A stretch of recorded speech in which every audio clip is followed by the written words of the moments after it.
We love seeing signs of life. And so the thing that you did was like, it was a breath of fresh air for people like myself. Like, okay, good. Someone is pissed off. Someone is upset.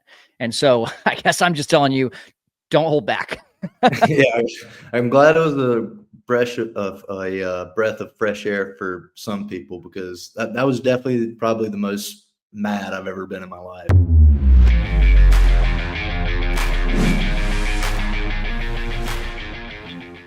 Setup Nation, there are moments when you just feel like, wow, you know, all the hard work is starting to pay off, and this was one of those. So Justin Steele on the show right now, the Cubs all-star, the Cubs co-ace or ace, however you want to describe him, along with Shota. This is a really special and fun moment for me that I am so happy I get to share with you guys. You get to be a part of this. Unfortunately, because of time restrictions, we did not get to go to some fan questions, but I got a ton of stuff in here that I think you're all going to find very intriguing, very interesting. And I'm just going to let us go ahead and get to it. There is a little inside joke that I do want to just describe right now for you, though. The way I met Justin Steele was when I was in Chicago. Lance Brzezowski and I were having dinner, and there was a car crash outside. Luckily, everyone was okay. As I walk outside to see if everyone's okay, I look over to my left, and Justin Steele and his wife and son are having dinner at the exact same restaurant as us. And he knew about the setup, man. He'd seen my stuff before. That was pretty cool. So anyway, that's how we ended up meeting. That's how we ended up getting him on the show. So sometimes just a stroke of luck. You just find yourself in the right position. But anyway, I just figured you'd like to know that story of how we got Justin on the show. Without further ado, I'll stop talking. Let's just get to it right now with Justin Steele. Hey, call me a little bit biased, but this has got to be the one interview I've been looking forward to the most. Justin Steele, thanks, brother, for taking some time. Thanks for having me. It's a pleasure. Awesome, man. Hey, listen, we're going to talk about a lot of stuff, especially just the timing. Wasn't planning on talking to the day after that Cody Bellinger is traded and, a few days after Kyle Tucker's signed and everything. But because of that, we will be chatting about it. But I always like to throw a few things in the wrench and not let my guests know what I'm going to be doing. So I'm going to just go ahead and play a video for you right now. And I want you to do me a favor and tell me what is going on here.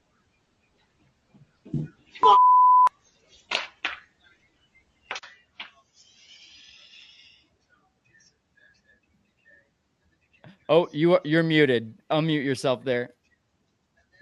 This is why everyone should have a Ring doorbell. Yeah, it's perfect, right?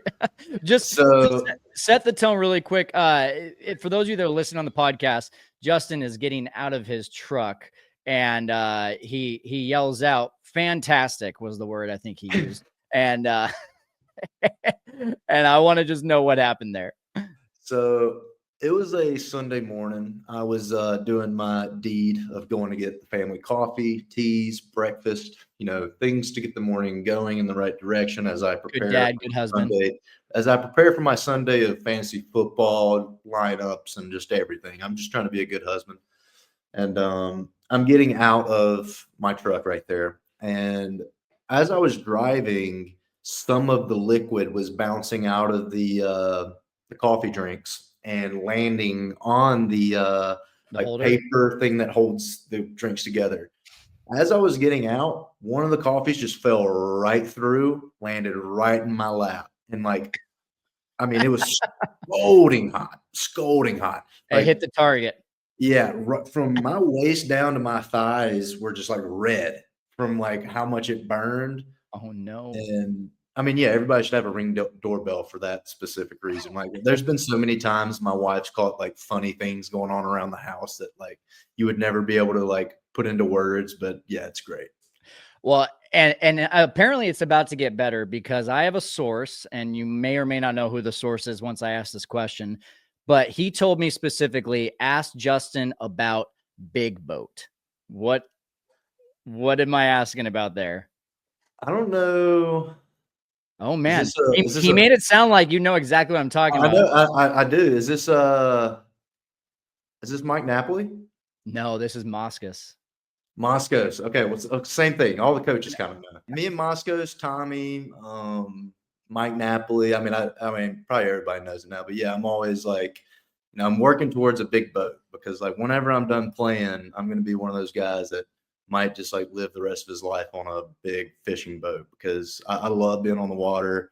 I went fishing a lot in 2020. 2020 was like my first actual summer spring break, with all the COVID stuff going on. And man, I spent so much time on the water and I got a chance to go fishing on a big Viking sport fishing boat. It was like 55 feet, I think. And it was I think it was 12 hours. It might have even been 20 hours, but we literally spent so much time on this boat and it was so awesome. We were catching tuna. If you wanted to take a nap, you could go inside and take a nap. We were able to cook stuff. Like it was one of the coolest experiences I've ever had. And I loved it. And we were able to like watch TV. So yeah, like every time it's usually when I throw a good bullpen or like I have a good outing or something like that. And I'll just like lean over to one of them and I'm like, hey, that's a big boat right there. That you should name your Mississippi fastball the Big Boat. That's it right there. I love that, man. Yeah, all the coaches always got a kick out of it. It always made them laugh. Do you have like the vision board of what that boat's going to look like or what brand? Oh yeah, it's going to be a Viking since that was the one that kind of made me fall in love with it. And I mean, it didn't have to be too incredibly big. I mean, that one was plenty big and it was only 55 feet. I mean, they make up to like 150-foot Vikings, I'm pretty sure. I mean, they're huge. They're really nice sport fishing boats. But yeah, it's kind of one of my main goals. Something I'm always thinking about. It's like if you want one of these big boats, like these guys with a lot of money, you're gonna have to pitch good. I like it, man. Well, you're setting yourself up pretty nice. I think you're going to be in that. Yeah, appreciate it. Yeah. Listen, before we get into the talk of Cubs and all the off-season stuff, I notice that you make yourself like really available to the media. And even just when you and I just happened to meet because of a drunk driver at a Chicago restaurant, that was so wild. Still crazy. Like you're very accepting. I feel like that's very unusual in the position that you're in, being a high profile all-star pitcher. Is that ingrained in you? Like what's the reason that you're just so willing to give your time? Well, one, I really enjoy podcasting and doing things like this, especially when I'm covering topics that I like kind of already cover, regardless if I'm doing it on camera or just with my friends. Like I talk a ton of fantasy football. That was kind of what we were talking about before the podcast. My buddy and I, Fantasy Guru Drew, like we kind of started our own thing where we're talking fantasy football, DFS, just sports world in general. And it's very, it's not planned or anything. We just hop on, we start talking, and that's kind of how we go about it. But it's just something I really enjoy. I enjoy talking sports, like even, with my wife, my brother, my dad, like no matter what, like if I'm talking, I'm usually talking sports. And that's just kind of second nature to me at this point because my dad was the same way. He was always I remember listening to John Boy Billy in the morning when my dad would be driving. He would be driving to work and he would drop me off at daycare, but he would listen to John Boy and Billy and they would cover all the sports and stuff. And they would have callers call in. They would give their 2 cents to what's going on. My dad would be one of the callers sometimes. There you go. So like, I kind of remember that stuff. So it's cool. That's awesome, man. You said you're starting a show or did it already launch? I think we have 1 or 2 episodes already. We did some, I think we did some DFS talks for one of the Sunday slates. We did, I think here in the next week or so, we're going to do some playoff best ball drafts. I might be speaking a foreign language to you right now, but it's just like daily fantasy sports, and you can put together lineups and you compete against everyone across the country that's making lineups under the same circumstances. And if you do good, you win money. And I've had a few times where I've been able to strike it big, and it's a lot of fun. It's really fun to cover as well. Have you ever tried fantasy baseball? Because I already don't have enough dedication for football, and like baseball just seems like so overwhelming. Yeah, I tried it, I think once, like my junior, senior in high school, and like 2 weeks in, I was like, this is too much. I was like, this is way too much. Football kind of has it like nailed down. Right. Even NBA is too much, in my opinion. I've tried NBA. It's too much to keep up with. Like NFL, like you have your Monday night games, and then that Tuesday, everyone's doing their waivers. Right. Wednesday, it goes through right before the Thursday night game. It's like a good schedule for everybody. I was talking to someone recently and they said that they do a baseball fantasy team, but they are only allowed to set their lineup once a week. And I was like, okay, that that's a little more manageable. Yeah, Every single day is too much.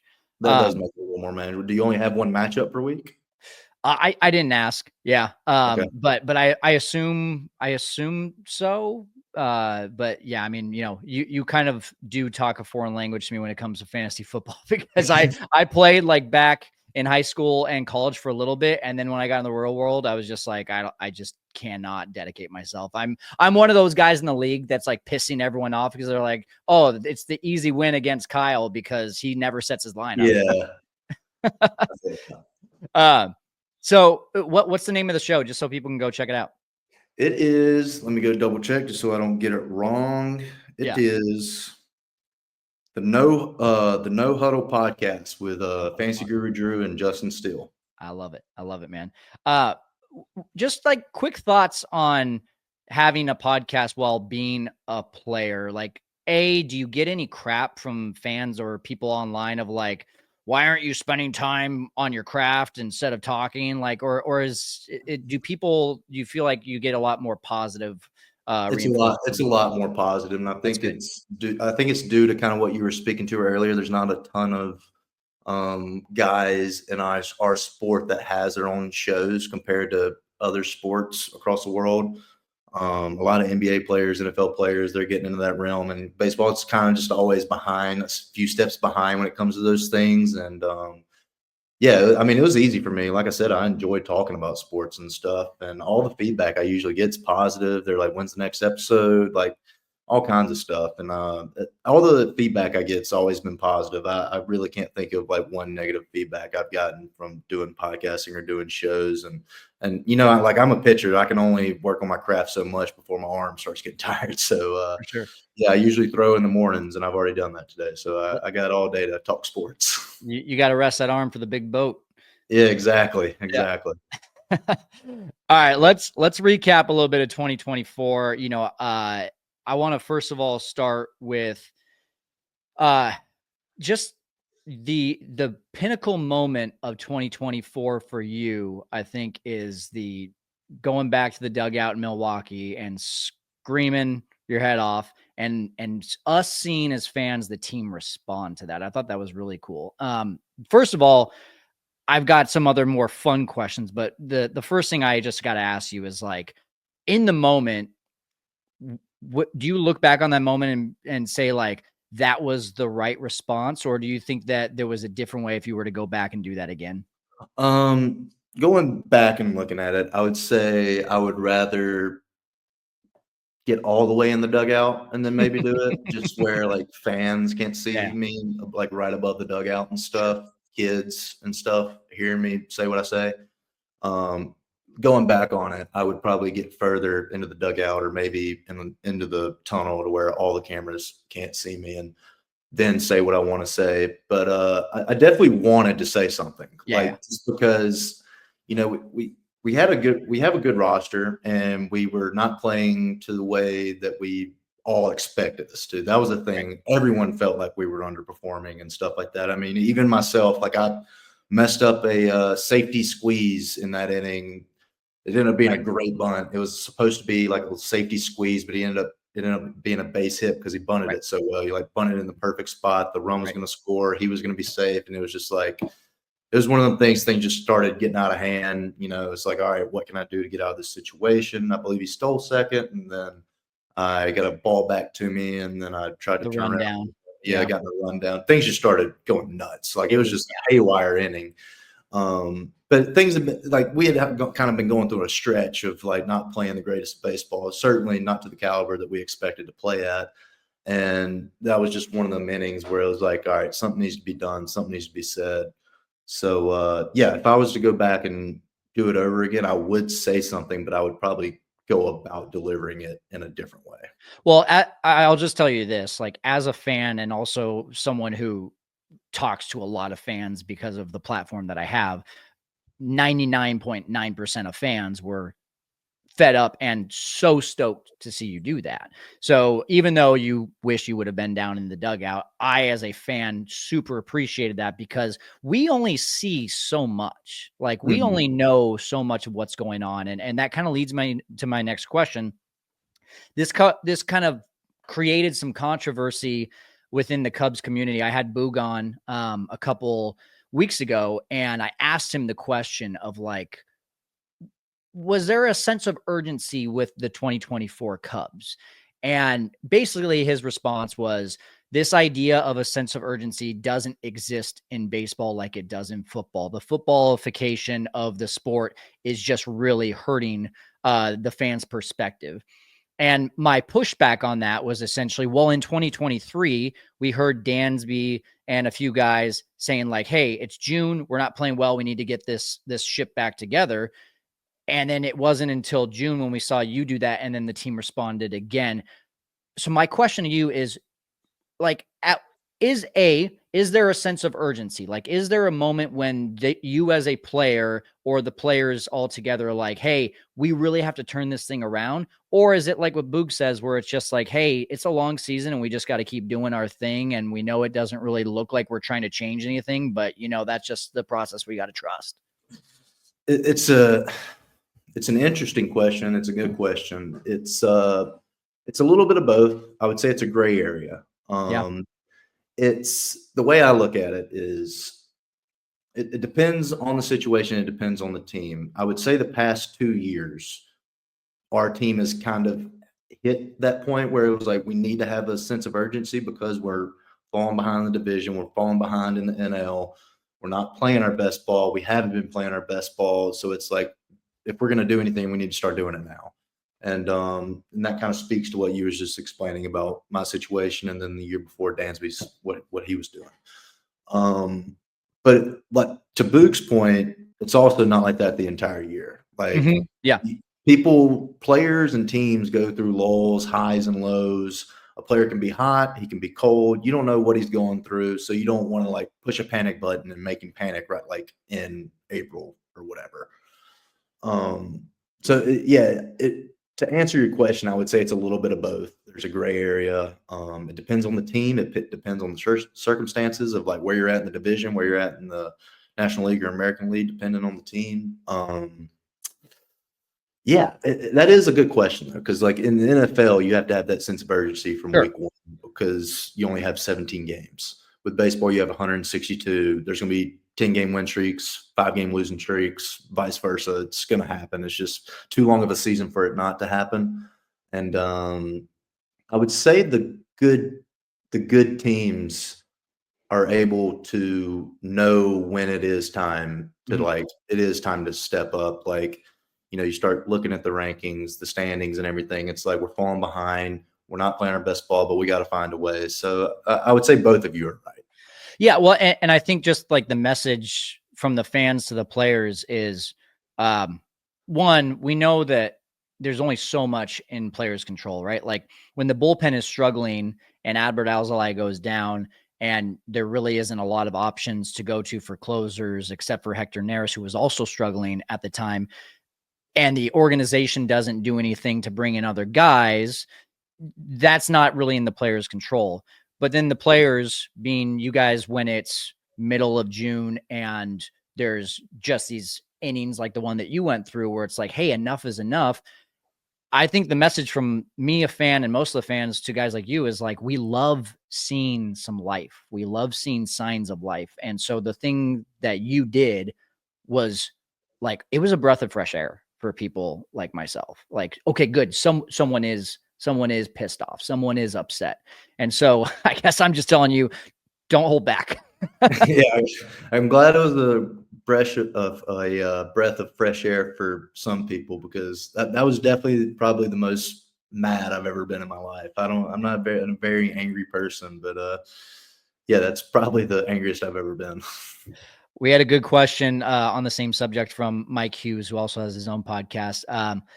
He said, who is the first person to talk to you after that? Because he feels like there's got to be some sort of tension after that happens. And he just wanted to know, like, who goes up to you and breaks the tension after that? Tommy, the pitching coach. I went up into the tunnel, into the locker room, and just sat in my locker for a second. And I was boiling. I was hot.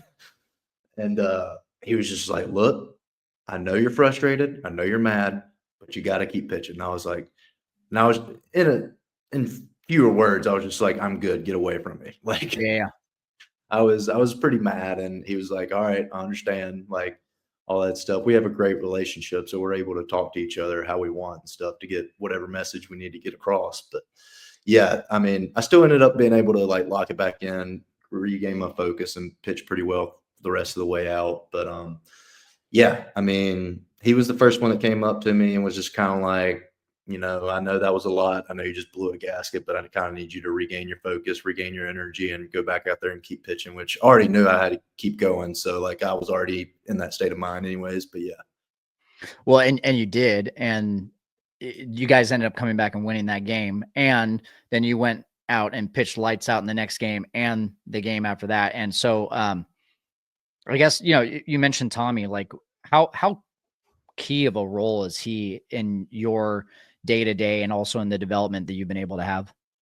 he's been very huge in my career and stuff, especially like breaking into the big leagues and having a pitching coach immediately that I kind of mesh with and stuff. And I think that's probably the hardest part of any pitching coach's job is being able to mesh with each and every single player because you have so many different personalities and different ways of teaching, different ways of learning. People have gone through different roads to get to where they're at. And Tommy's does a really good job of being able to communicate with each individual player a different way and knowing what makes who tick and, just different things like that. So I commend not just Tommy, but all pitching coaches who are able to do that because that's not an easy skill to be able to teach different people in different ways and stuff. So I would say that's probably the like coolest part and the biggest attribute to Tommy is he's able to do that flawlessly. And you have so many different personalities that you go through in a different season, just from season to season. There's so many so much turnover, so many different people in the locker room, and he just is able to immediately connect with each and every single pitcher he comes across. Immediately, he already has a plan in place to get you better for that season and stuff. The pitching, the pitching staff has been doing an unbelievable job as all that stuff goes. How much are you talking to him during the off season? Probably once every week and a half, I would say. Okay. I would say it's between 1 and 2 weeks. What do those conversations look like? Just how the arm's feeling, how's workouts going, how's that stuff going. We have people here in Arizona that are like, monitoring our throwing. They'll take videos and send it to Tommy. He'll give his thoughts and stuff. So it's been going great. That's awesome, man. I picked up on something. I made a video on it middle of the season, but I wanted to ask you a couple questions about it.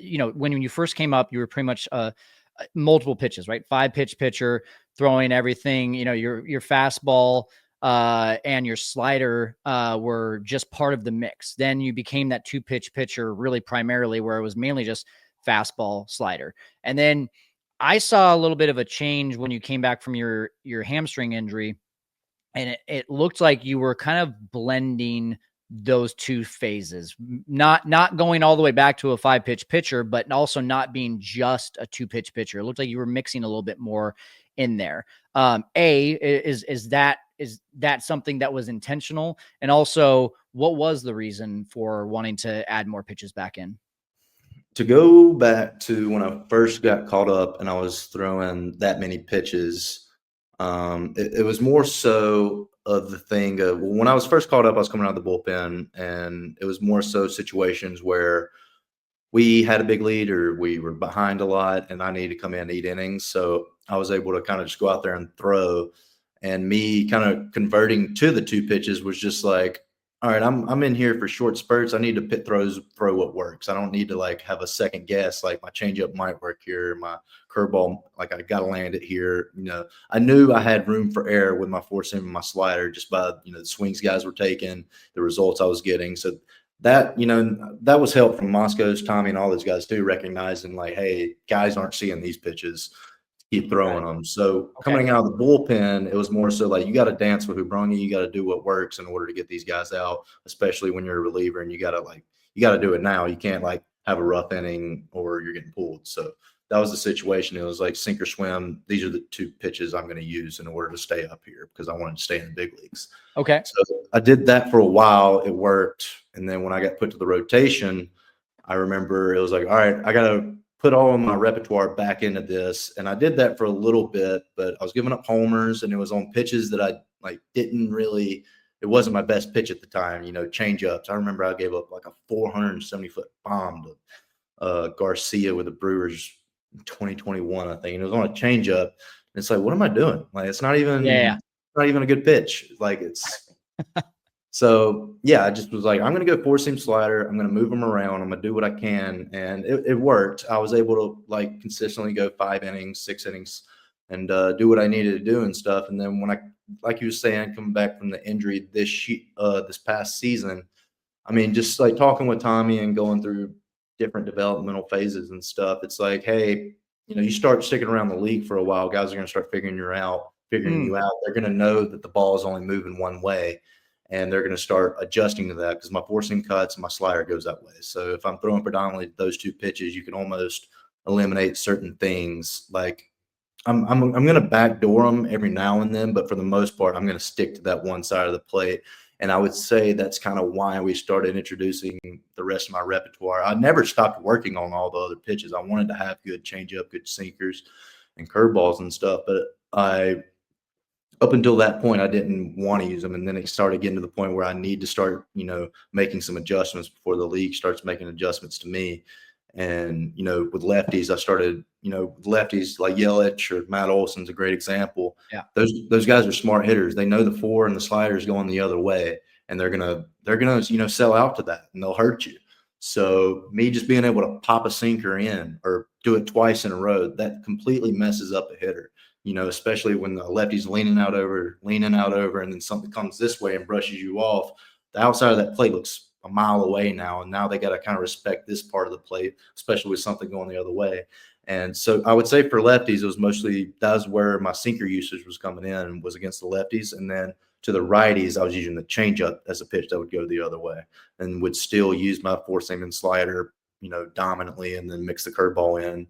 The curveball was more so a pitch I would throw to have a breaking ball that would have more depth. In order, say I was throwing a back foot slider to like, I don't know, Willie Adames, and I was getting it there, but he was just like barely fouled off. And I was like, all right, this thing just needs to get down. You just got to get down a little bit more. And then, it ends up working. But that's just kind of the developmental stuff. So the short story of that is just you and Tommy were trying to stay proactive and stay in front of the league, adjusting to you. Yeah, 100%. I mean, we could already see it. There was different teams that were already, you could see the game plan was in play and what they were trying to do. And were the Reds and Pirates two of those teams? Yes. Yeah. So, because like when I would pitch against those guys, it's not like I would get my brains beat in. It's like single. Yeah. Like I remember one Reds game, I gave up like 7 or 8 singles in the 5th inning, and that's what got me out of the game. Yeah. Well, I think you just gave me a lot of confidence that I can become a baseball analyst, and I'm going to pat myself on the back because that's exactly what I said in the video. So I'm going to link it down below, Setup Nation, so that you can see. That was my assumption was, hey, you're successful, but also like if the league knows that the ball is only going to go one way and you're only throwing 2 pitches, like someone's going to eventually catch up. So I'm very curious to see the same thing with Shota this year. Like if Shota he has those pitches. Oh, he does for sure. And I know you were quoted right away in spring training last year of like, hey, let's go get this dude's baseball card. Like he's legit. Like I think he only threw like 2 pitches. He predominantly threw 2 pitches this past season. That's it. Yeah. And he has 4 or 5. And when it's time, he'll start using them, but he didn't have to use them this year. What was it like being in the locker room with him this year? He just seemed like a lot of fun. Yeah. Dude, he is a lot of fun. He's a ball of energy. He's a good time, great energy at all times, talking to everybody, always asking questions too. I don't like, he asks questions to me and stuff. I'm like, Shota, what you're doing is fine. Like just keep doing what you're doing. You throw that elevator ball. You got something figured out here. Yeah, keep throwing that elevator ball. They're going to keep swinging under it. I promise. I would always ask him about his splitter because I just couldn't understand how he threw it. I supinate so much, it's really hard for me to throw a traditional changeup or a splitter. So I have to kind of use some seam shifting to kind of get the ball to go the other way. But man, I wish I had that splitter. A lefty splitter is so unusual. Do you think it's just because of the sidearm nature of you guys? It's a death sentence for right-handed hitters. Yeah. Yeah. Do you think it's so unusual for lefties just because of the nature of most lefties throwing more of that 3/4 slot? That's a good question. One, you don't really see people teaching splitters. So when you see a lefty with a good off-speed offering that goes the other way, it's usually a really good changeup, kind of like Right. Jordan Wicks. Right. People just don't teach the splitter really, and for him, he grew up in Japan and stuff where they do teach that, and I think that's kind of one of the things is like he's been throwing that his whole life. It's like he's throwing a sinker almost, like it's just second nature to him, and I mean you could tell by the Yeah. end of the season, I mean, me and J-Mo would be on the dugout. I was like, "Yep, time for a splitter. Throw it, swing and miss." It's like it's just clockwork. Yeah. It's fun, man. It's really fun to watch. All right, let's transition to this off season. There's already a lot going on. Yesterday, as we record this, I'm probably going to be releasing this on Thursday or Friday. So a few days ago, for people that are watching, Cody Bellinger gets traded. I don't think it surprised anyone, but also, what was that like for you being his teammate for the last couple of years and seeing a guy like that shipped out? Also, at the same time, while they're bringing in a different superstar in Kyle Tucker. Yeah, so I'll stick to one at a time with Belly. Yeah. Me and Belly are great friends, really good friends. I got really close to him playing Cool. with him, and yeah, as soon as it happened, I just sent him the meme of like people flipping tables, like damn it.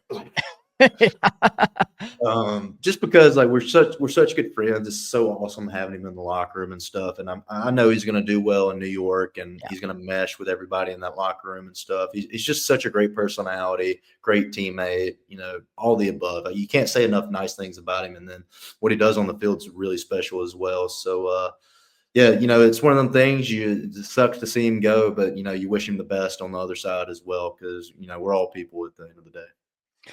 Before we go over to Kyle Tucker, I know that you were pretty close with Mark Leiter Jr. too. So, I mean, at what point do you just like become numb to making friends in the MLB because they're going to be gone the next year? Like, is that a thing?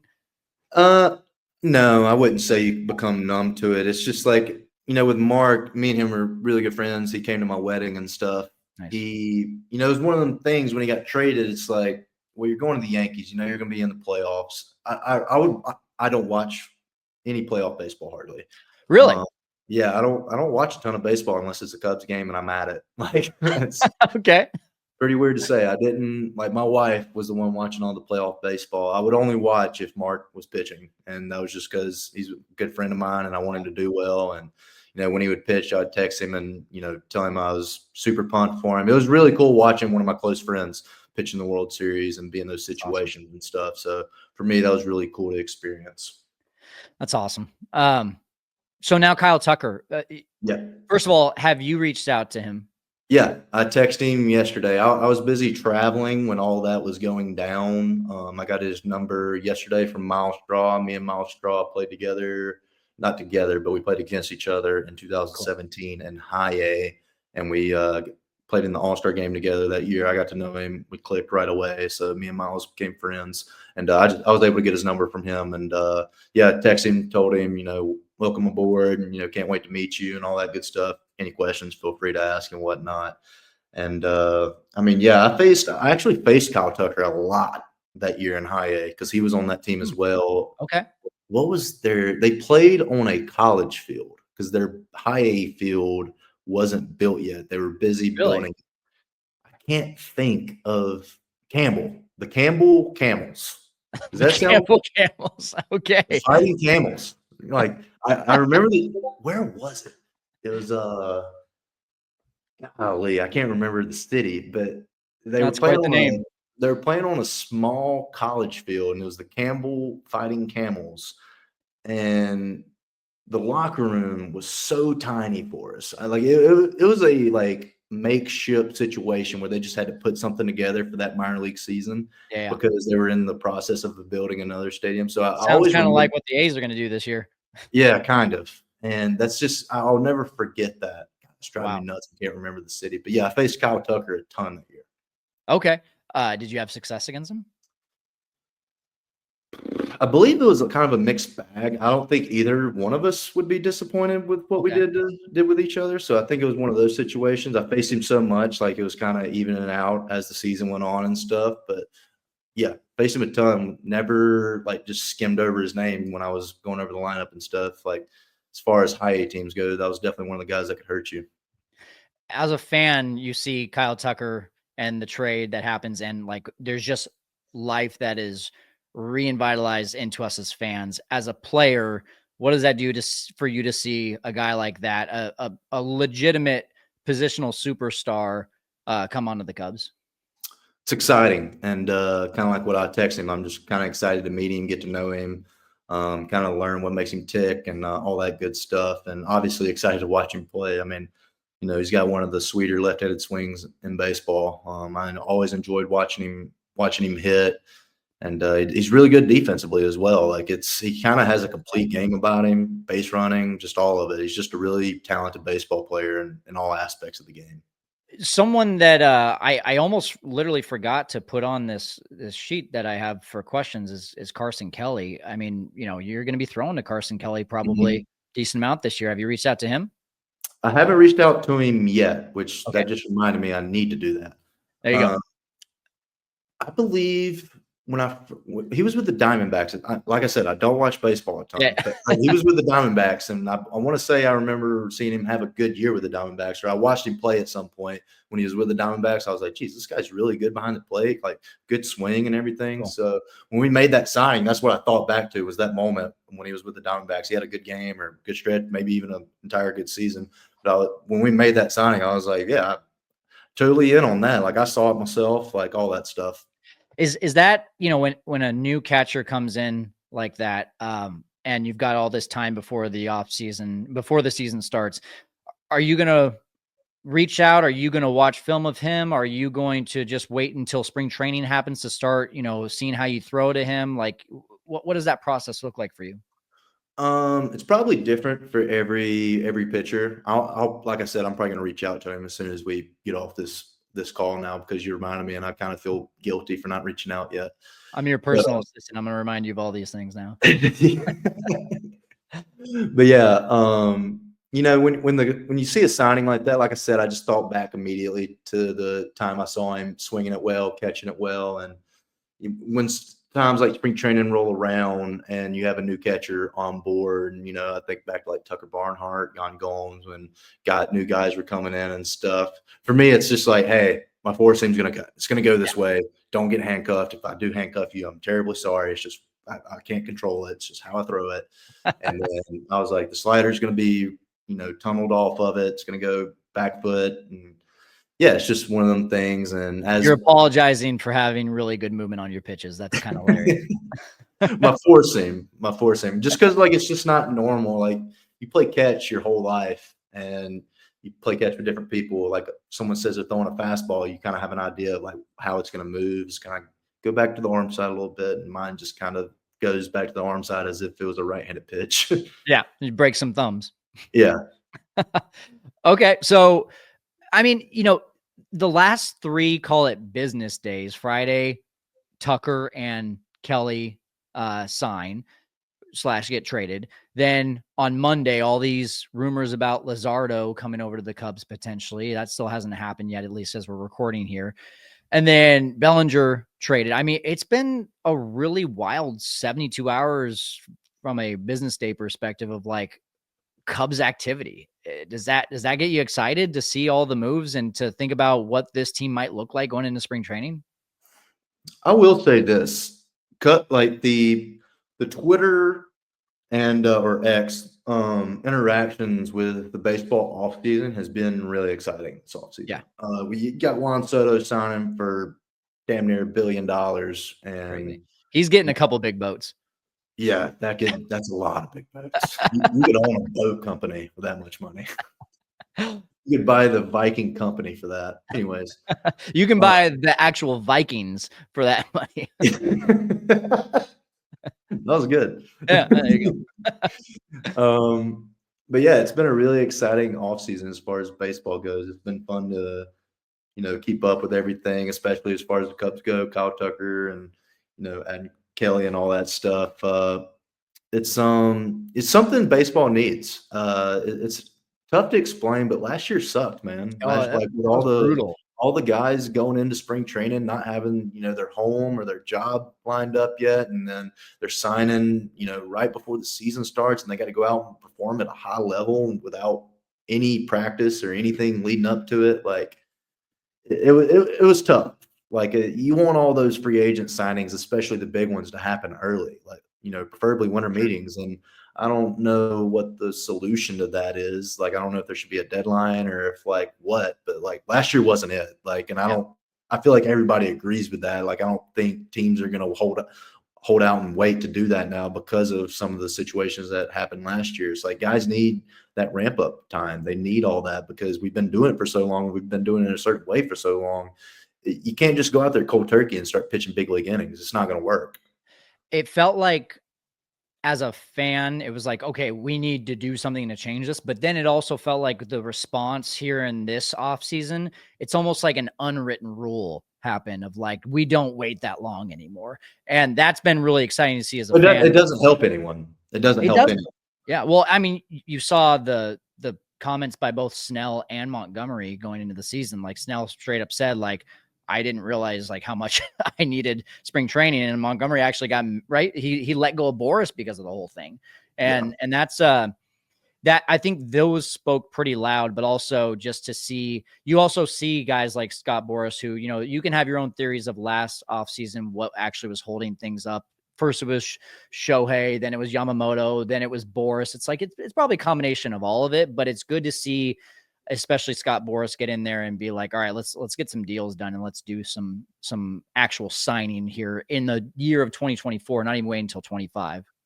Yeah, and I agree. It should be that way. And I think you're probably right with the unwritten rule part of it. It's just like this doesn't help anyone. It's not helping the players, not helping the teams. The teams are making these signings expecting player A or B, C, whatever to perform at this level. But if you haven't given them the time to ramp up, do the proper training, like it's going to be hard. It's like asking a UFC fighter to go in with no, practice or anything and fight somebody. It's like it's not. You're gonna get killed. Yeah. Uh, I guess that's a good question. And, there's lots of talk about like, hey, extend Justin Steele. And we would all love to see that happen, obviously. And I'm not asking for you if you're wanting to extend right now. I'm more so thinking like if some players have this, like, hey, I don't discuss it during the season. Do you have any rules like that for yourself of like, hey, Jed, if you're going to come to me and start talking about this, here's like when I'd be comfortable talking about it? Or is it just wide open? Um, I haven't thought about that actually. It's I would say I'm open at any time. I'm not very emotionally attached to like, you know, a good example of what we're talking about right now is like the days I pitch. The days I pitch, I don't have earbuds in. I'm not listening to music. I'm not locked. I'm locked in, but I'm not like, this is like where you can't talk to me. I'm very open. I'm talking to people, cutting up, cracking jokes and stuff up until probably about 30 minutes before I go out. And then I kind of, Nice. flip my switch, time to lock it in. And even then I'm still you can come up to me and talk to me. A lot of pitchers, I know, aren't like that. Like you kind of just let them have their day, let them do what they want, and stay out of the way. I'm not like that at all. You can literally talk to me about anything the day I'm pitching, and I don't care. Like I'm very open like that, and I would say I'm probably the same way as far as that stuff goes too. It's like if you want to talk about it, come talk about it. I'm cool. Have you put any thought and time into like, I mean, you're still 2 years, 3 years away from free agency, but if you were to be approached, have you thought about that at all? Like you've been in the organization since 2014, since you were a kid. Mhm. That's longer than Wilson Contreras was in the organization. And I know how emotional it was for him to leave. Have you ever thought about like what it would even be like to wear a different uniform than the Cubs? I mean, yeah, I've definitely thought about it. Also, the grass isn't always greener on the other side. So Yeah, something I do a good job of when, and I'm not saying other organizations grass isn't green. I'm just saying I do a sure. good job of when guys come in from other organizations. I do a really good job of asking questions about that organization because like you just said, I've been with this one organization for going on 12 years now, and I know how it's done here. I don't know how it's done everywhere else. I don't know how the pitching department looks for any other organization, the hitting, the, game planning, however you want to look at it. I don't know how any of that goes. Travel, plane, just anything, like how Yeah. any of it goes. So when guys come over from other organizations, that's the first thing I start asking about. I was like, what's said organization do here? Like so. And something I've gathered is the Cubs do it well. The Cubs do it really Good. well across the It's good board to hear. compared to other organizations. And yeah, I would say, when players come here from other organizations, one of the first things they notice is how well the Cubs do it, the format, just kind of everything that the Cubs are. And, I tip my hat to them. It's a great organization and they do a lot of the things the right way. If there's and I'm gonna take what you just said and lead it into a different question, but I want to hear if maybe we're on the same page. Is there one guy out there that's a free agent right now that you're like, hey, if I had a blank check to be able to write and didn't have to worry about it, like we could add this guy to our team right now, who is a free agent right now. Have you thought about who you would love to have on the team from either I don't personality? even know who are free agents right now. Yeah. Why do I ask that question? You don't even watch baseball. Give me, who are some of the top free agents left? Well, okay, so you got Roki Sasaki, who Yeah, was obviously. where I was leading. I'm going to ask a question about that after. And he's only 23, right? He's really young. Yeah, super young. Yeah. Corbin Burns, Anthony Santander, Pete Corbin Alonso. Burns. Corbin Burns is a very good pitcher. Yes, he Very is. good pitcher. Yes, he is. So is that your guy? No, I'm just saying, like, he's a very good pitcher. He's really good. Like when you think of number ones across the league, just like studs, strikeout guys, 200 inning guys, like that's something I want to do. Like I want to be a 200 inning guy. Like they think Justin Steele, there's like he's going to throw 180 to 200 innings no matter what. Like when you think of Corbin Burns, you think of Garrett Cole, you think of those guys. It's like that's a horse. You know what I'm saying? It's a different echelon of pitcher. It's really cool to like watch guys consistently just go out there, eat innings, punch tickets. It's Corbin Burns is one of my favorites to watch. Okay, so let's think about this for a second. If Corbin Burns or Roki Sasaki with the translator is sitting across the room from you right now, based on what you just told me, the Cubs do things really well. What would be your pitch to say, like, here's why the Cubs organization and why you want to be on this team for the long term? If so, just to clarify, you're saying like Your pitch, yeah, you're pitching, I'm you're the selling, GM and I'm selling the Cubs. yeah. I'm You don't have to probably be the GM. You can just be Justin Steele, and Corbin comes okay. to you and says, "Hey, I'm why?" probably getting you Darvish involved. Okay, I'm probably getting him involved if I still have connections to him. because Because it seems not necessarily it seems Japanese players have a lot of respect for what he has to say. Coming over from Japan, playing for different organizations, it seems they really respect what he says. I know he had something to do with Seiya signing here. I believe he talked to Shota as well before he signed here. I believe he's talked to everyone before they've got into free agency and came over here and stuff. So I know something. Roki has a really good relationship with him. So that's something I would think about doing is getting Yu Darvish involved. Maybe try to sell Chicago. I know he loved his time in Chicago and stuff. So that's something I would try to do. Let's say if it was Corbin Burns, just from your perspective of the things that you love about the Cubs organization, and Corbin's like, hey, it's down to the Cubs and just going back to Baltimore or wherever, XY team. Why do you love Chicago? Why do you love the Cubs? Sell me on coming to the Cubs. What would you say? I would first get to know him and find what makes him tick and what he likes and stuff, and then I would start finding things around Chicago that kind of lines up with that. Since I don't know him all too incredibly well, I would start taking him to different restaurants around Chicago because that's one thing Whining and about dining. Chicago that any other city doesn't have. Maybe New York, but Chicago has some of the best food in the country. You have a little bit of everything. I can go find crawfish if I want to. Just for instance, like I had a company come to Wrigley and do a crawfish bowl for the team. Like I'm able to do that in Chicago. We're able to get really good seafood. You're able to get great Italian, some really good pizza. Like it's got a little bit of everything when it comes to food, and the list of great restaurants to go to is endless. And then you obviously have the lake. Some teams have the ocean, but not every team has a beautiful lake view that close to Wrigley. Off days in Chicago, you and the boys have an off day, go, rent out a boat and hang out on the lake all day. That's not a bad gig.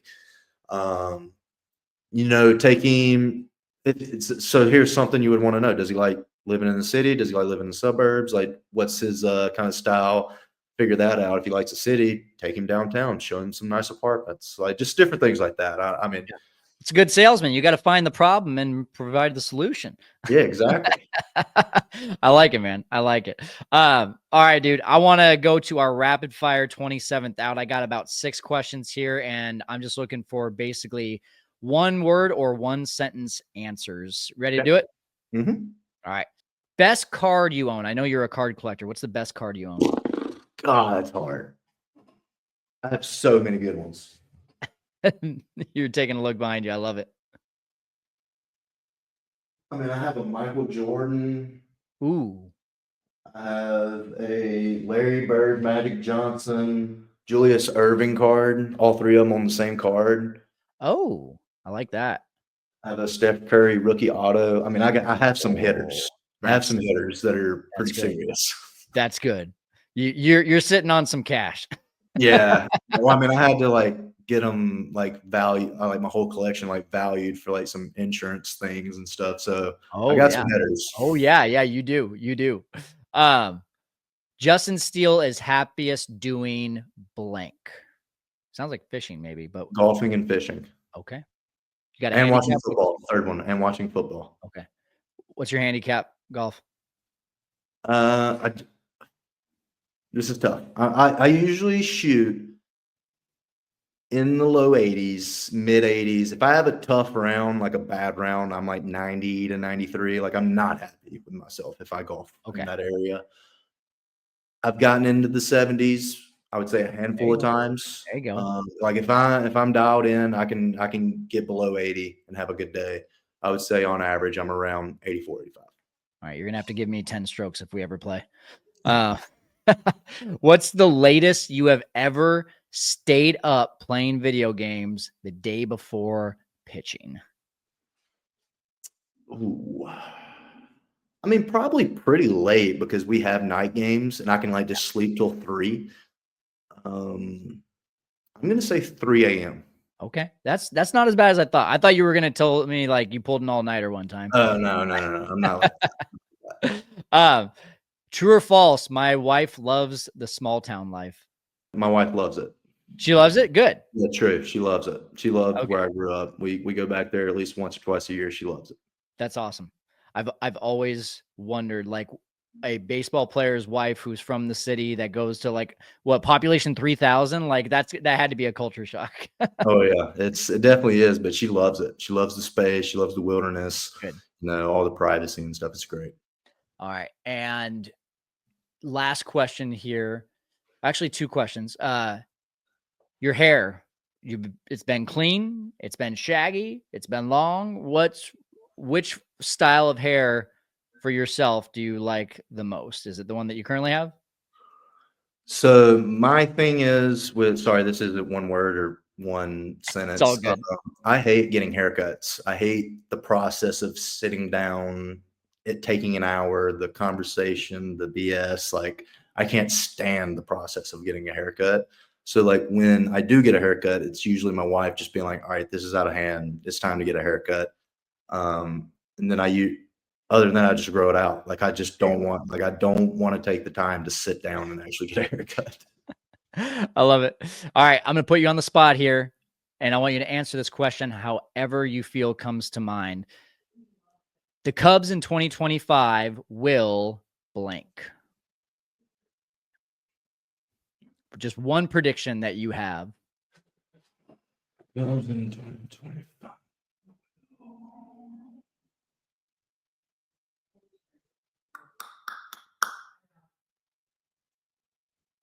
Make playoffs.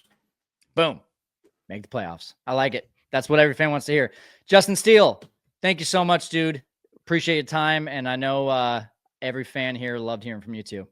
Thanks for having me. It was a pleasure. It was a lot of fun.